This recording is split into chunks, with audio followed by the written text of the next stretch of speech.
सरकार से, खास करके बिहार के सीएम से और भोजपुर प्रशासन से मैं मांग करता हूं, और इन लोगों का भी मांग है कि यहाँ पे प्रशासनिक लोग आके यहाँ पे सर्च करें। खास करके हमारे भोजपुर के जो डीएम साहब हैं, आप आइए यहाँ पे और ये धरातल को आप खुद से भ्रमण कीजिए।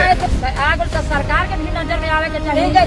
चेकिंग करके के घर में पैसा है के बढ़िया बात, बहुत बढ़िया बात। कैसा है लोग बच्चा बाल बच्चा लेके जंगल झुंड में कैसे रह रहा है, और आगे ये समाज का जो समस्या है, इन लोगों को समस्या से निकालने का कार्य कीजिए। ಒಬ್ಬ 28 ವರ್ಷದ ಯುವಕ ತನ್ನ ಹಕ್ಕಿಗಾಗಿ ಮತ್ತು ತನ್ನ ಗ್ರಾಮದ ಜನರ ನ್ಯಾಯಕ್ಕಾಗಿ ವ್ಯವಸ್ಥೆಯ ವಿರುದ್ಧವೇ ಸಿಡಿದು ನಿಂತರೆ ಏನಾಗುತ್ತದೆ? ಬಿಹಾರದ ಭರತ್ ಭೂಷಣ್ ತಿವಾರಿ ಅವರ ಕತೆ ಈಗ ಇಡೀ ದೇಶದ ಗಮನ ಸೆಳೆದಿದೆ. ಜನರು ಆತನನ್ನ ಆಧುನಿಕ ಭಗತ್ ಸಿಂಗ್ ಎಂದು ಕರೀತಾ ಇದ್ದಾರೆ.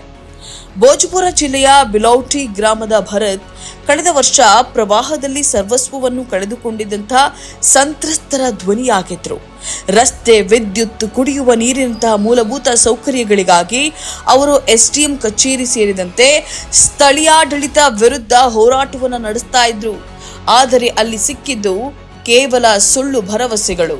ವ್ಯವಸ್ಥೆಯ ನಿರ್ಲಕ್ಷ್ಯದಿಂದ ಬೇಸತ್ತಿದ್ದಂತಹ ಭರತ್ ತಮ್ಮ ಚಿನ್ನದ ಲಾಕೆಟ್ ಮಾರಿ ಪಿಸ್ತೂಲನ್ನ ಖರೀದಿಸಿ ಫೇಸ್ಬುಕ್ ಲೈವ್ ಮೂಲಕ ನೇರ ಎಚ್ಚರಿಕೆಯನ್ನ ನೀಡಿದ್ರು.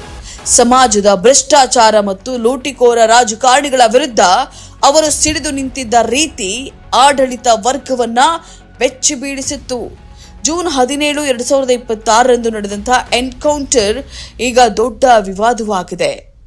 ಪೊಲೀಸರು ಆತ್ಮರಕ್ಷಣೆಗಾಗಿ ಗುಂಡು ಹಾರಿಸಿದ್ದಾಗಿ ಹೇಳಿದ್ರೆ, ಫೇಸ್ಬುಕ್ ಲೈವ್ನಲ್ಲೇ ಶಸ್ತ್ರಾಸ್ತ್ರಗಳನ್ನ ಕೆಳಗಿಟ್ಟು ಶರಣಾಗಿದ್ರು ಭರತ್ ಅವರನ್ನ ಹತ್ಯೆ ಮಾಡಲಾಗಿದೆ ಅಂತ ಹೇಳಿ ಗಂಭೀರ ಆರೋಪ ಮಾಡಿದ್ದಾರೆ.